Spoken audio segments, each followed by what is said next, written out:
Good evening, Thunder Nation. How are you all doing? It has been too long. It's been about a week and a half, maybe a little over that. It's been a little bit since episode 7.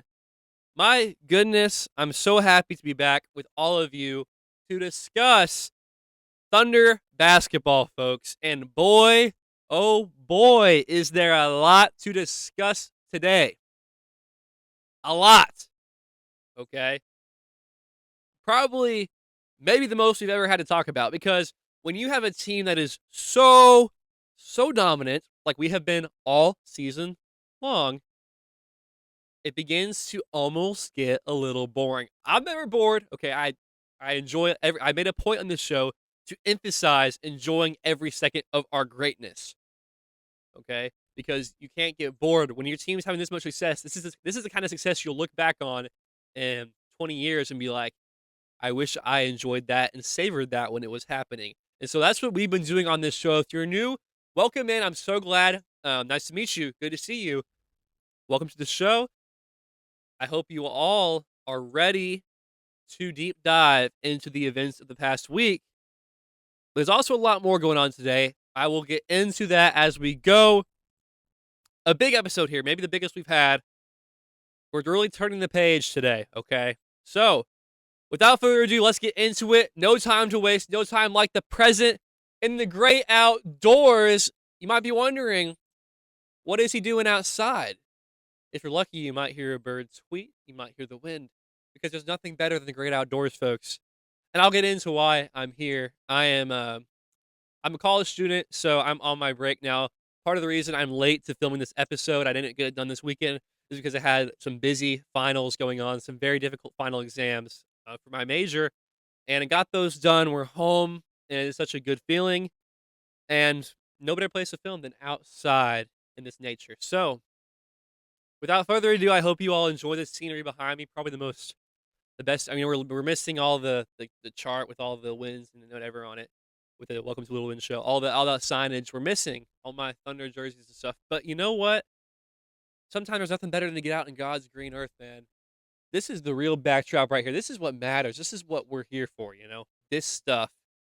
And we're bringing Thunder basketball to the great outdoors. So, it's what it's all about.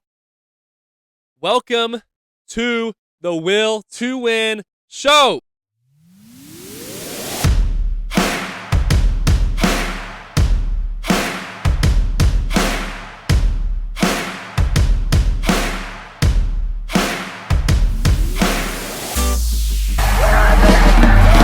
Was toxic.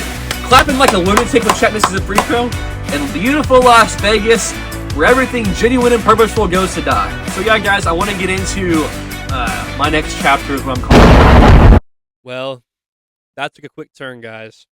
That took a quick turn. We were so enthused. We were talking about nature, the beauty of life, the meaning of life. And now here we are in our second Thunder therapy session of the year. Obviously, our first Thunder therapy session was a little bit higher stakes than this. Obviously, with Nikola Topic's condition and everything surrounding his injury status. But this Thunder therapy is a little different, guys. We're not used to what I'm about to talk about. We're not used to having things like this happen to us. Okay, it's been a long time, guys. The Thunder. The Oklahoma City Thunder. They lost a game. They lost a game. We're not used to this. What are we going to do? That's why we're here. We're going to talk about it in our therapy session. Saturday night, I was studying. I was watching. If you follow the OKC Bowl to Win on Instagram, if you don't, go do that now. It's where you get my game-to-game live reactions and thoughts. I was going all in, guys. I'm not even going to say because we're going to get into that. This game pissed me off, okay? Not for the reason you might think. I'm not going to go in here and say the refs screwed us over. They did. But that's not the reason we lost the game. The game pissed me off for a plethora of reasons. I'm going to first, in this Thunder therapy session, go into why we lost this game. And I'm going to go into that from an honest X's and O's standpoint, not from a complaining, not from a woe is me, victim type mindset because the Thunder lost this game. The Spurs won this game, okay? There are a lot of factors too. That's not the referees were not the reason the Thunder lost this game, okay? I'm going to give you one word to describe this week of Thunder basketball. One word, okay? It's a big word and one we need to keep in mind as a very important word. We don't like to see this word, but this word is going to come no matter what. As long as you have human beings stepping foot on a basketball court, this word is going to appear and it's going to be relevant, okay? That word is adversity. The word of the week is adversity. Adversity. And the Thunder needed some of that. I say we have close games, and I say that's some good adversity for us. There's a different kind of adversity that occurs when you lose a basketball game, especially a basketball game like this. And, I was going to say that environment. This environment was terrible. We'll get into that. But you lose a game like this, which many think is important. It wasn't an important game. But you lose a game like this that many people are weighing heavily, okay? That is adversity, okay?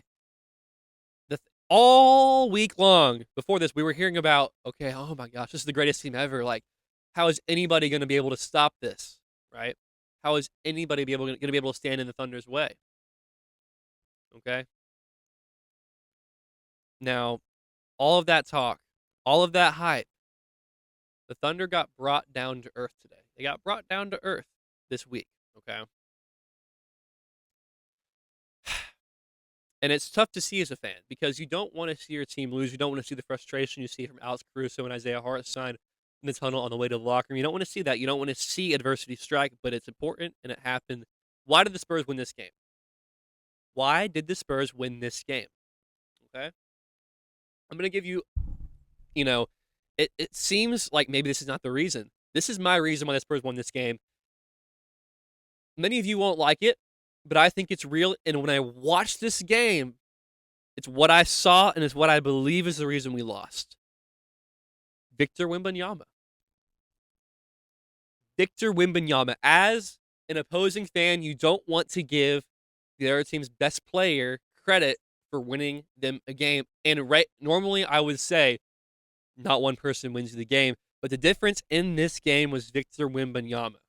Not just Wemby, but the way we reacted to Wemby. We could not stop Wemby. He only played 21 minutes. He was on a minutes restriction. Every time he came into the game, the Thunder folded over. They folded over and let him do whatever he wanted. Plus 21 efficiency, highest efficiency of anyone in that game by a mile. It was a close game. Plus 21 efficiency. When he was on the court, the Spurs won the game. And that was the difference. When he was off the court, the Thunder won the game. Wemby did more for the Spurs in his 21 minutes than the Thunder did in the 21 minutes without, or the 27 minutes without him on the court. That is how good he was. Now, people are going to pull clips and say, okay, Wemby hit some insane shots and some difficult fadeaways. He hit some incredible shots. Yeah, great. He made great plays. The Thunder played overall good defense on him. Alex Caruso played great defense on him when he was on him. Okay, Jada played overall strong physical defense. At the end of the day, you cannot ignore, as a coaching staff, you cannot ignore the type of player, but also the type of build Victor Wembanyama is. He is hyped. He is so hyped up because he is good. It's not a hoax, guys. Victor Wembanyama is going to be a generational talent in this league, and we're going to have to face that as Thunder fans for the next decade and beyond because he is going to be a thorn in our side. Okay? He's huge. He's huge. Okay? And one thing I saw was the offensive glass. Okay? And I think he got a lot of boards. He made us like off free throws. He got a lot of offensive boards off free throws, different things like that. The Thunder weren't doing much to stop that. And, you look back to Game 7 of the Denver series last year, you see Caruso on Jokic and how effective that was. Victor Wembanyama is not Jokic. I'm not saying Victor Wembanyama is better than Jokic. I'm saying Victor Wembanyama is different from Jokic. You can't just throw the smaller guy on Wemby and expect that to work. It'll work for some possessions. You'll frustrate him. You'll get in his head. You'll strip the ball. He ripped the ball away from him a couple times. The strategy that Mark implanted worked at times, but it did more hurt than good because Alex Caruso is going to do everything he possibly can to get in Victor Wembanyama's way and not let him get an offensive board. But at the end of the day, Victor Wembanyama he's huge. You're not going to stop him from getting that board. He's going to just reach up and grab it. That's just how it's going to be. And as long as he's standing in the paint, he's going to get that board 8 times out of 10. And that gives extra possessions. That disrupts the flow of the game. That was the biggest thing. If you're going to do one thing to change that game to make sure the Thunder win, you stick Isaiah Hartenstein or Chet Holmgren on him. I prefer iHart. Because then again, you don't have Wemby trying to force a Chet Wemby narrative. Wemby's trying to do BS all night long. One important thing I want to say, just because I'm saying Victor Wembanyama is a great player and he's the reason they won that game, does not mean I'm a fan of Victor Wembanyama. I lost so much respect for him in that game, in which the way he approached that game, okay? Obviously, condolences to his grandmother. I know that happened. The Knicks won. Congratulations to the Knicks. Condolences to Wemby's grandmother. That wasn't a factor on Saturday night. The way Victor Wembanyama acted Saturday night was disgusting. It was obvious that the league has been spoon-feeding a narrative between him and Chet Holmgren, okay? That they are forcing down our throats. Chet doesn't give a flying crap about Victor Wembanyama. He does not care. When has Chet Holmgren ever done anything to instigate this beef? It's one-sided. Victor Wembanyama lives in his head. Chet Holmgren lives in Victor Wembanyama's head rent-free, okay? And it's hilarious. It's almost hilarious. Chet Holmgren is an NBA champion. Chet and Wemby are similar builds. They're different players. They're very different players. Victor Wembanyama is going to be a greater player on the court in a singular moment for one possession. Who are you going to choose to get you a bucket or get you a stop? Wemby or Chet? Wemby. Okay, he's more athletic. His build is more optimal. It's taller. He's taller, longer. Chet, but that doesn't take anything away from Chet. They're different players. Who's going to have the better career? I don't know. Right now, Chet has a better career. Okay? Zion Williamson's probably a better player than, I don't know. But he's talented. Is he going to have a good career? Absolutely not, because he has a terrible mindset, and he's poison to the NBA. Victor Wembanyama's mindset, if he keeps up what he did on Saturday night, he is going to be poison to this league, because what he did was toxic. Clapping like a lunatic when Chet misses a free throw? What are you doing? You're making a fool out of yourself. Going on the microphone after that game and saying, some players are built for this moment. Some are not. Shut up! Shut up! Nobody cares. Nobody cares. Let me play you a video that I posted on my account. Some people are built for these moments, some aren't, but we definitely are, and it shows. Congratulations, you're the 2025 NBA champions.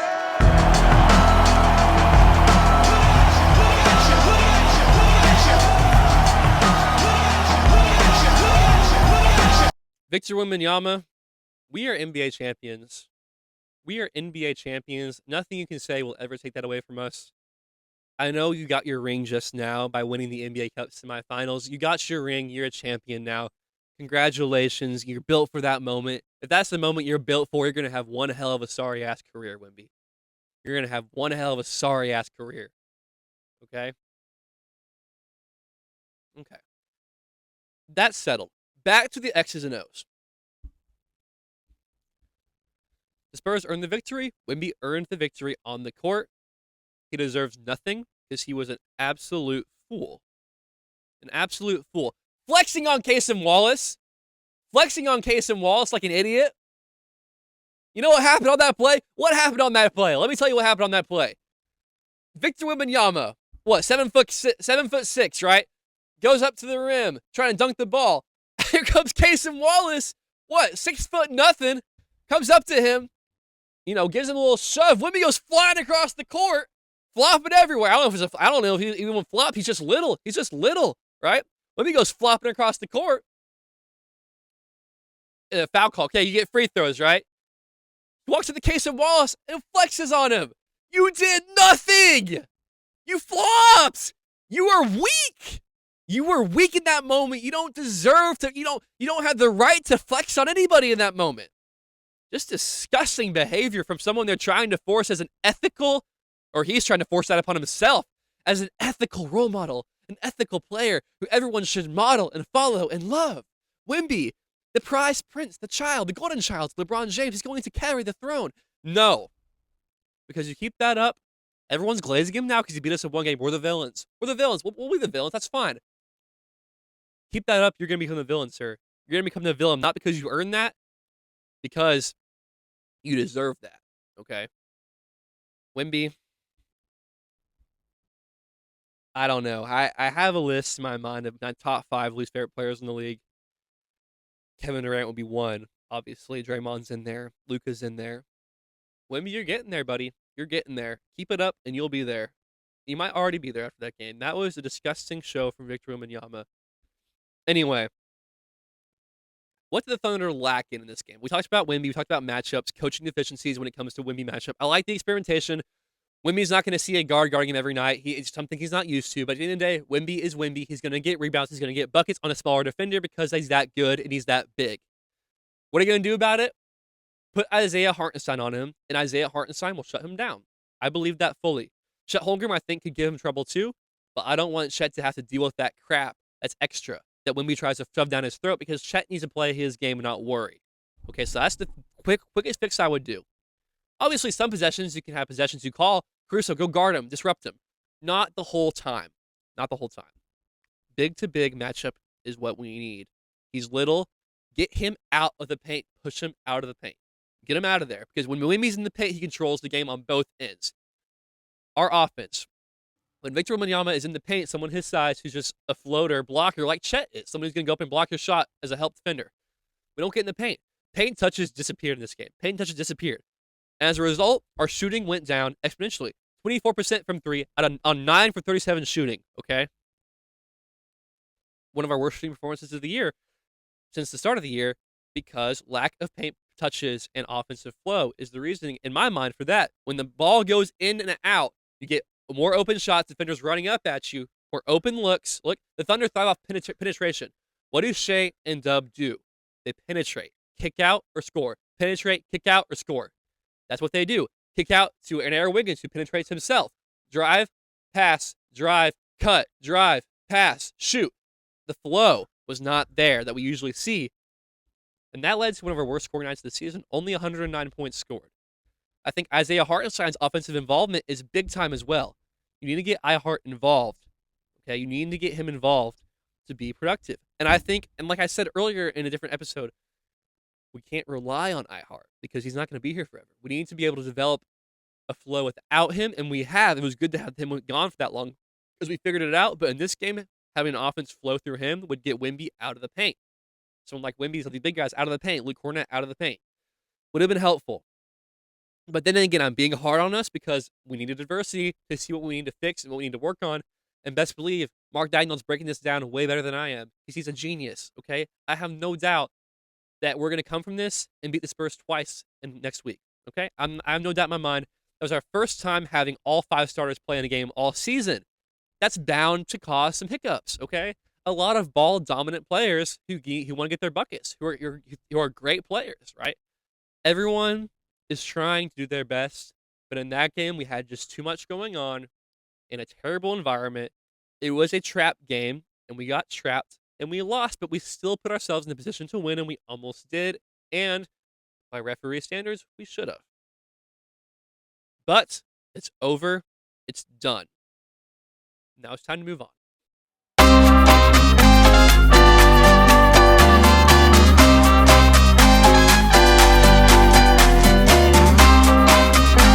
It's back, baby! Hot Takes is back for episode 8, folks.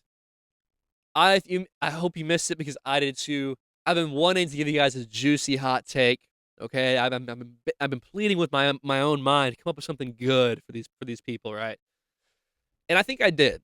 Okay, this one's gonna take some time. And it's gonna take some imagination to think about. Okay, I want you all to close your eyes. Close your eyes with me. Okay, close your eyes. I want you to imagine a cemetery. Okay, a dark cemetery. Okay, ooh, spooky. At nighttime, the moon is full. You're all alone in the cemetery. You walk up and you see, like, you don't get too close because you're freaked out. Like, what is that, right? You're not gonna go close and like mess with this person. But you see someone digging a grave. It's like they're digging their own grave, right? Scoop, scoop, scoop. Throwing the dirt aside, right? Digging a hole. And as they dig the hole, they're going down into that hole, digging themselves into their grave. What is going on? It's so weird, right? And this shovel he's using is nice and flashy and big. It's a shovel. It's like a very, almost looks really important and really like expensive. The shovel he's using, he goes, dirt, dirt. You're scooping it out, right? Dig and dig and dig. And you're watching this from a distance. You're like, what the heck is going on? You dig and dig and dig. Once that grave closes in on them, all right, the grave closes in on them, right? They're shut in. You're like, oh my gosh, I just watched a man bury himself. A tombstone appears, right? That tombstone appears, and you go, now at this point, you walk up. What does it say? It says, here lies the National Basketball Association. Here lies the National Basketball Association. Then you're like, and it clicks. You know what you just saw. The man was bald. The man you saw was bald. All right, he was bald. Glasses. He looked like almost like a lizard, like reptilian figure. It's Adam Silver. Adam Silver was digging his own grave. What was he using? His shiny shovel. It almost looks like a trophy, like a cup that you scoop with. He was digging his own grave with the NBA Cup, burying himself, right? And then you look up and you're like, and you see all these buildings surrounding you. You see all these flashing lights and people running around. What's going on? Oh, you're in Las Vegas. Viva Las Vegas, baby. You're not in a cemetery. You're in Vegas watching someone bury themselves. You're in Las Vegas, Nevada, watching Adam Silver bury himself with the NBA with a shiny shovel called the NBA Cup. In beautiful Las Vegas, where everything genuine and purposeful goes to die. In the sports world, at least.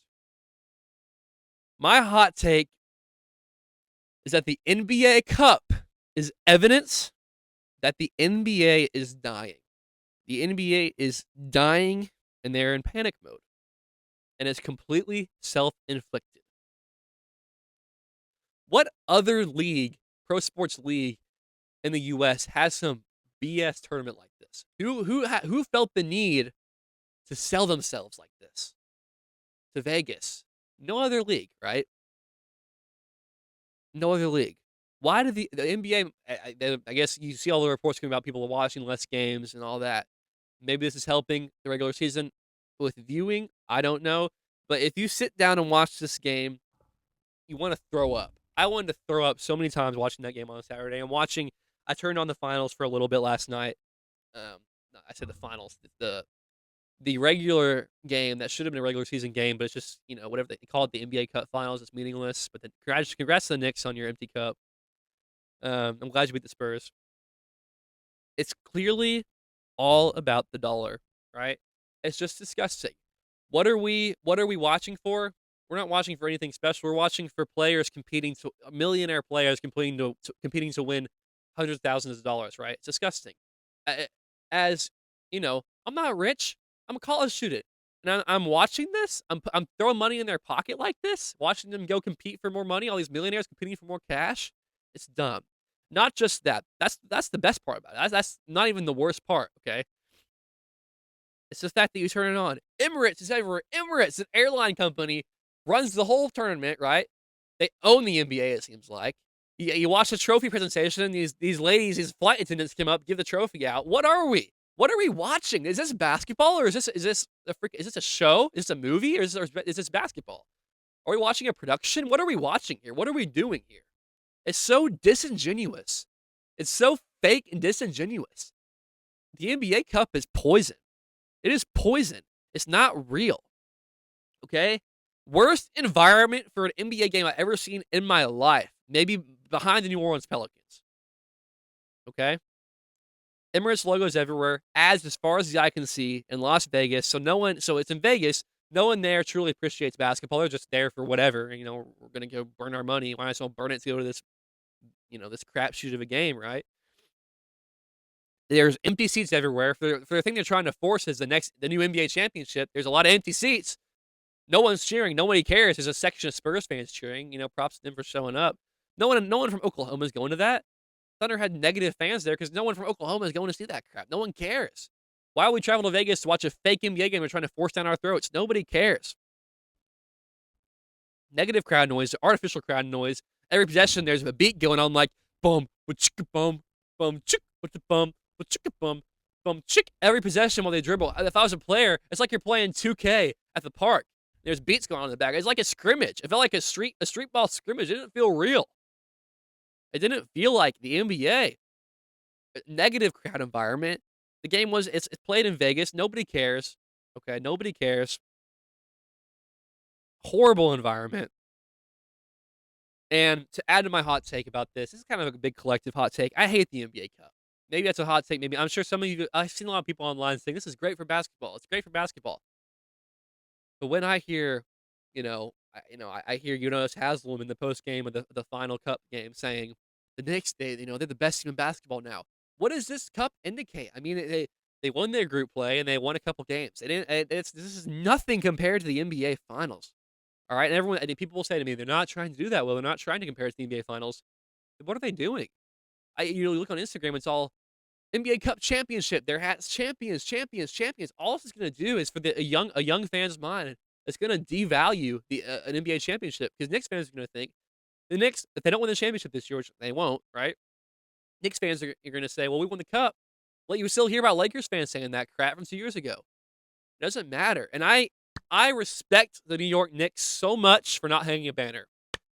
New York Knicks organization, you guys are a class act for that. I respect you a ton for that. A lot of respect there. Because I'm sure Adam Silver hated that. Because he's trying to shove us down our throats.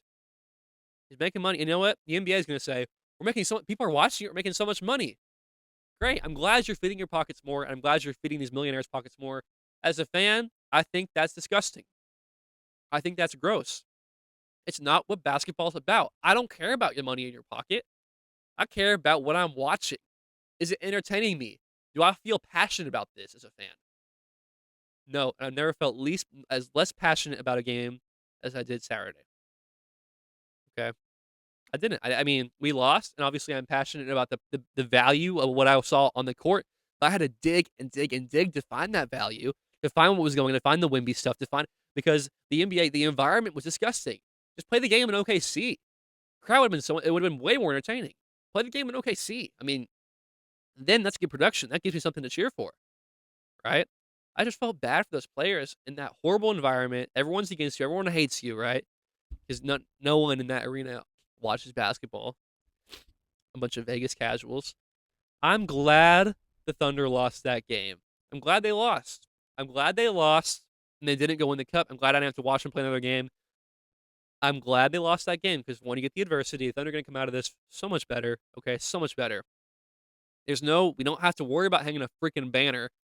I was sitting there the other night watching that Dallas game in OKC up top in Loud City, right? Looking across at the championship banner, admiring it, and I was like, holy crap. If they put an NBA Cup there next to that, I'm going to go take it down and burn it myself because this is not real. This is not real. This is fake. This is not anything worth my time and worth my energy. So, yeah, that's what I think about the NBA Cup. It disgusts me. Every year I say it. I think a lot of you probably think I'm being too hard on the Cup. A lot of people, a lot of friends think I'm too hard on it. But at the end of the day, ask yourself, what is the NBA trying to do and why are they trying to do it? And the answer will not be about you as a fan and not about the players on that court. Okay? Not about these fan bases, not about our cities. It's only about their own pockets. And that answer right there is why I hate it. Okay? And that's why you should too. So yeah, guys, I want to get into my next chapter is what I'm calling it, just as a Kevin Durant reference, it's a joke. But it's a life update for you all. So yeah, let's roll it.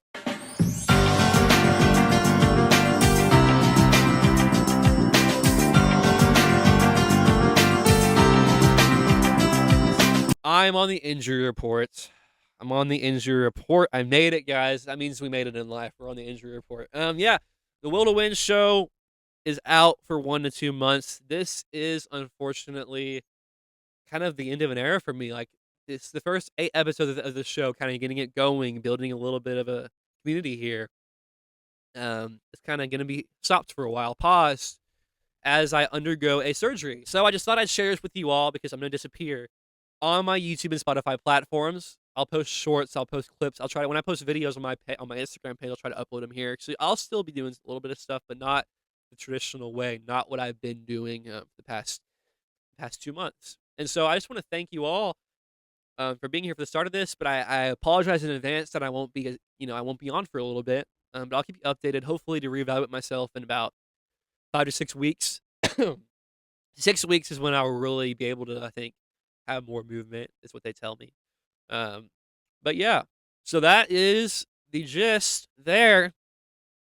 But fear not, this is going to be a longer episode because we have a lot to talk about. If I'm going to be out for 4 to 6 weeks, you best believe we're going to preview those weeks. We're going to give you guys a good rundown of everything I think is going to happen because we got a lot of Thunder basketball to cover. A lot's going to happen, and we are not going to drop it. So let's get into that weather report.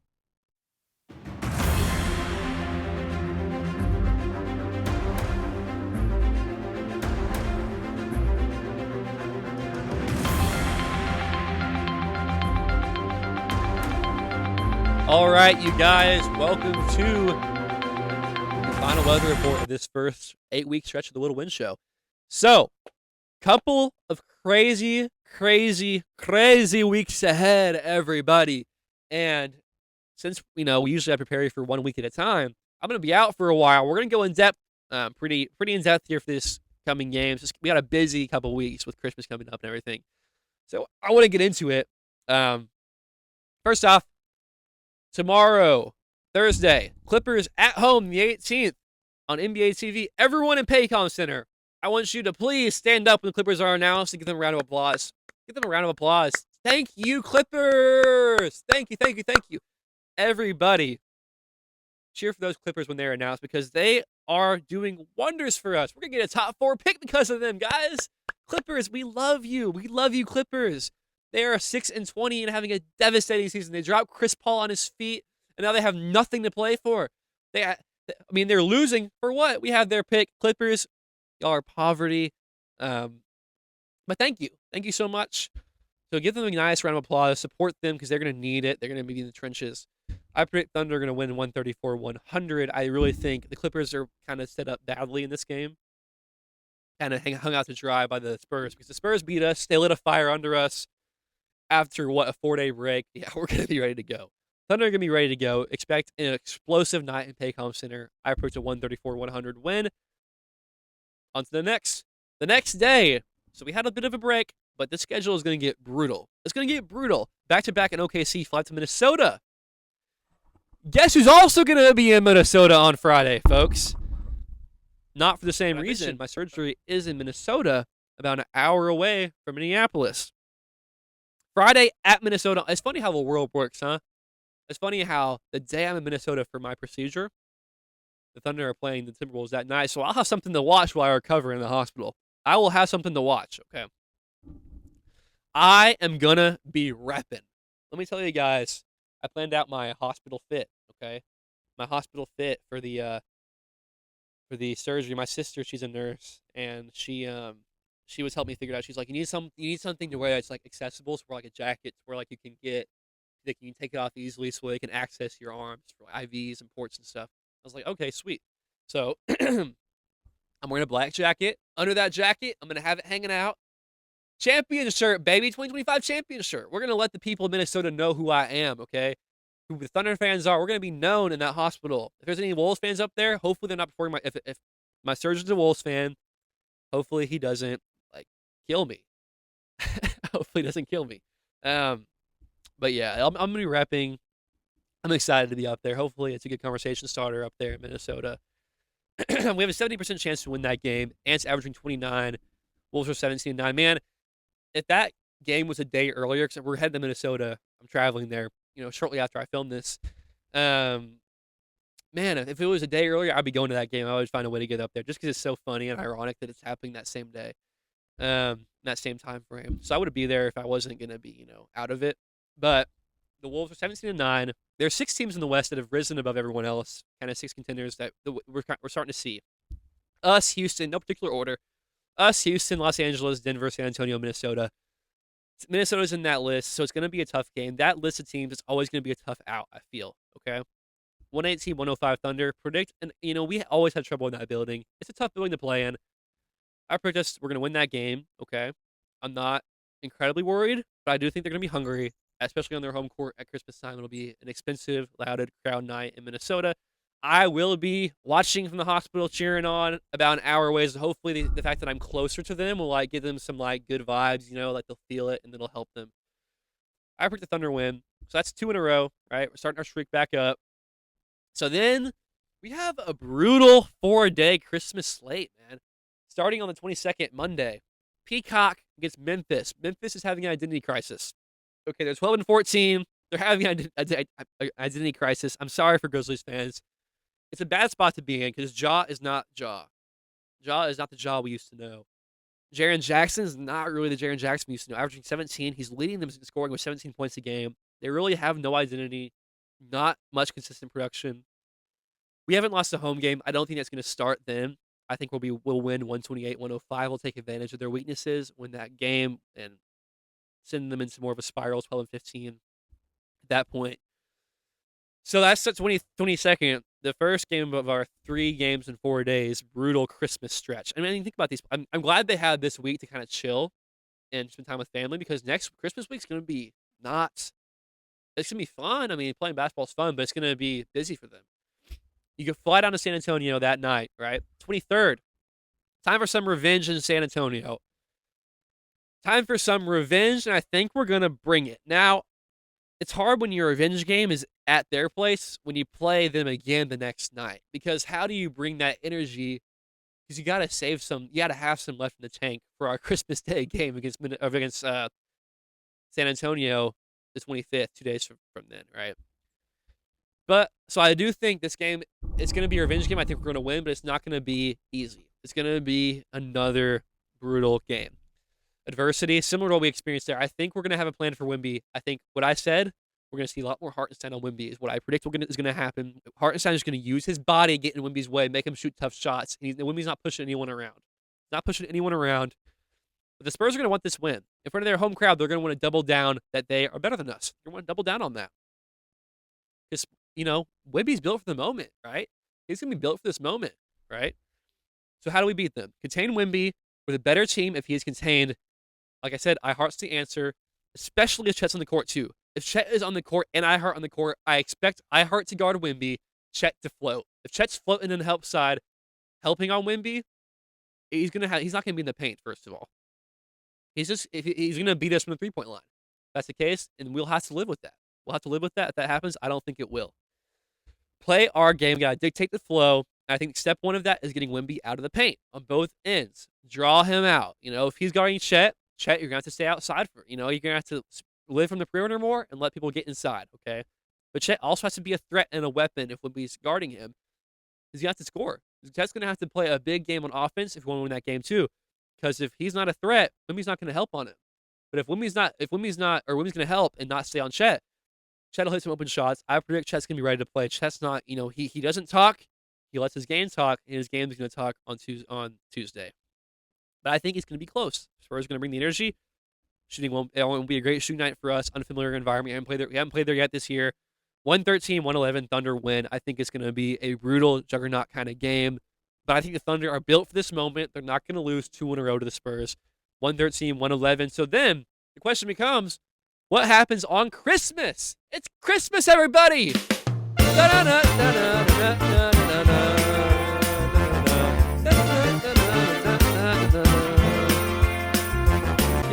Christmas will be a very special Christmas in OKC. I'm going to tell you guys Merry Christmas right now because obviously I won't be doing an episode that week. So Merry Christmas right now to you and yours. Okay, early from me. This is going to be a fun one. I think a lot of this game is going to depend on how Tuesday's game goes, okay? On the other hand, there are some certainties that I think the Spurs or the game before is not going to change. Let me dive in depth here. Tuesdays, if we win that Tuesday game, San Antonio is going to come in that game hungry to respond. If we lose that game, best believe we're winning the Christmas Day game. If we lose in San Antonio, we're winning on Christmas. If we beat them in San Antonio, I expect a better game.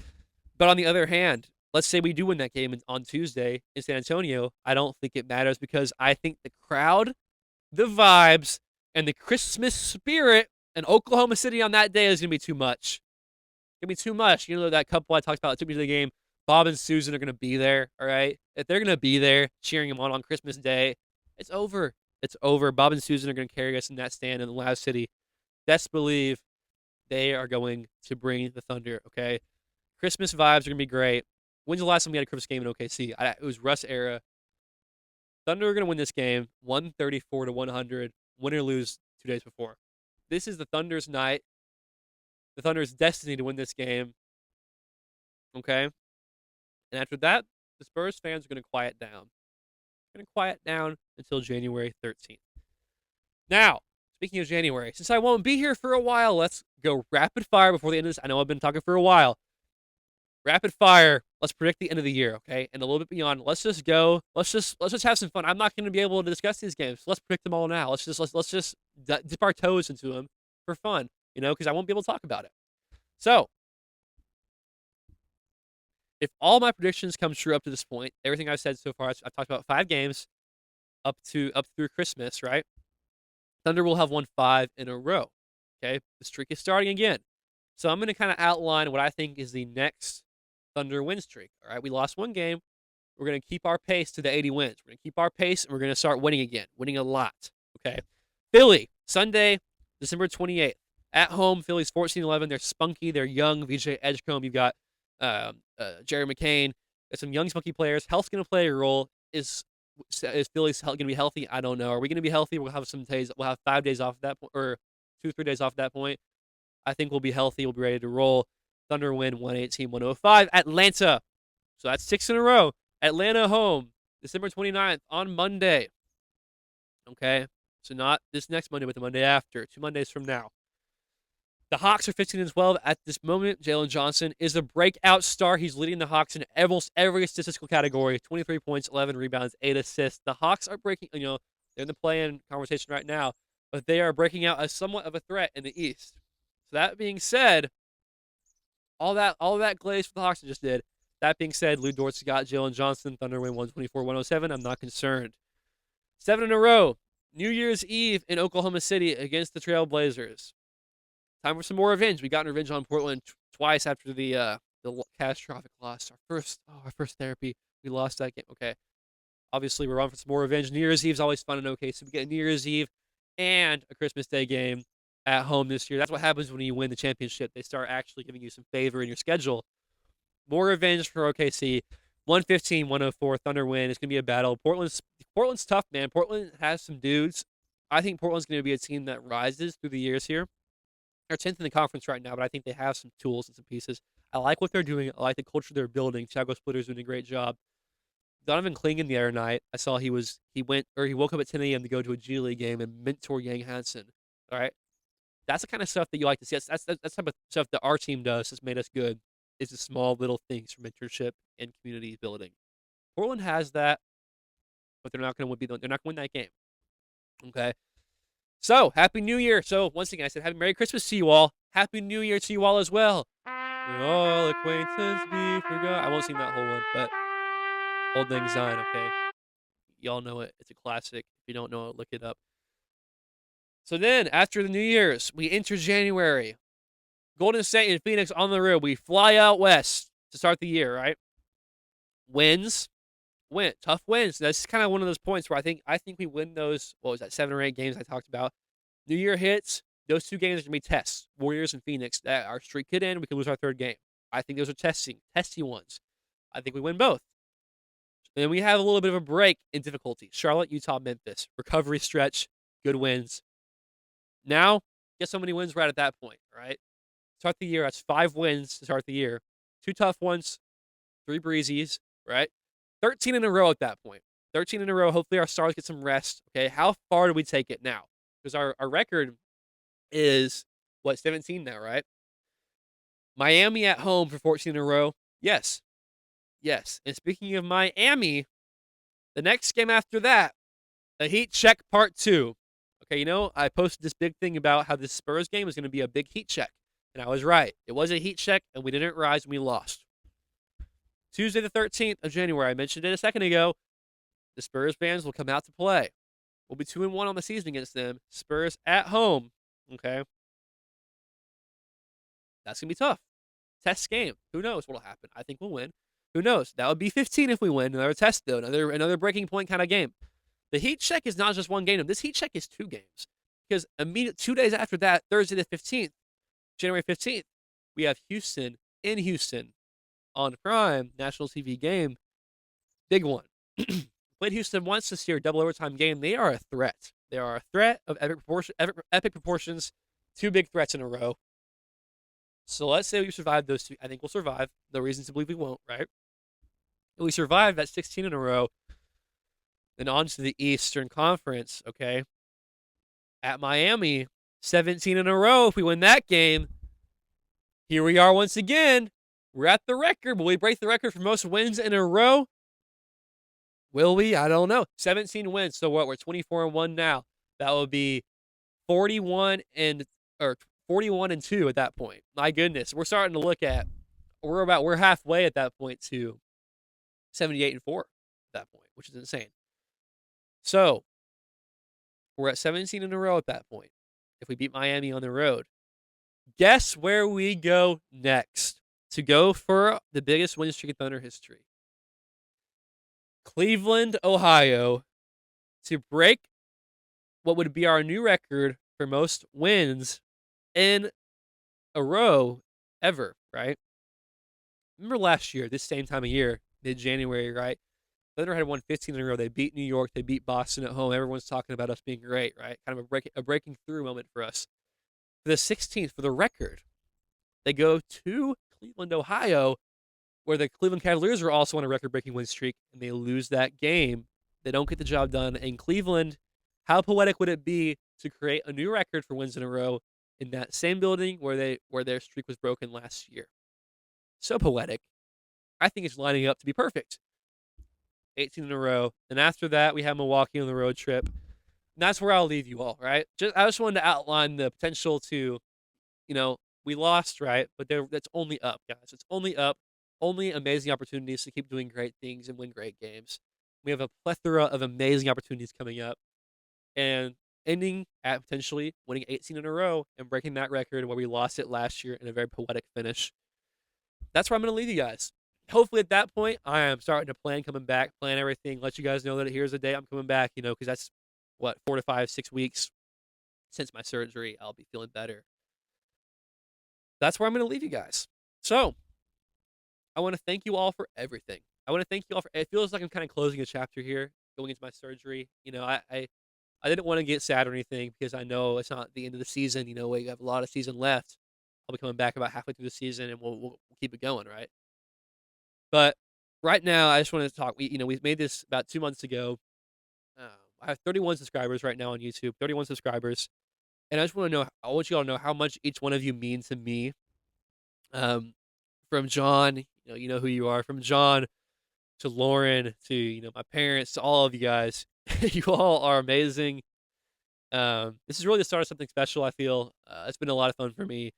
Just kind of a hobby and, a passion of mine. To do during school, and it's brought a lot of joy to my life. And I would appreciate your thoughts and prayers as I embark on my my journey with my surgery. I'm a little nervous for it. I'm excited to get it over with though. But yeah, I want to lastly invite you guys, if you're coming here from YouTube or Spotify and you like this content, you like what I have to say, please follow me on Instagram at OKC_will2win. That is where I primarily live there. Okay. And I'll be sitting in recovery from the surgery. I'll be posting a lot on there. I'll be updating you guys a lot because I'm going to be recovering for a long time. I'm going to be focusing on Thunder basketball. This is going to be a distraction for me. It's Thunder basketball. I'm going to be active on there. A lot of thoughts, a lot of things. If you like my thoughts, I will still be covering Thunder basketball on at OKC_will2win on Instagram. Please go follow me. You can find me there, message me there, reach out. I'd love to see you guys there. With that, we close the first chapter of the Will to Win show. 8 episodes. Historic, man. Historic. Put these in the archives, right? I want you all to have a very, very, very Merry Christmas. A Happy New Year. Thank you all. I love you. The Will to Win show signing off. Thunder up.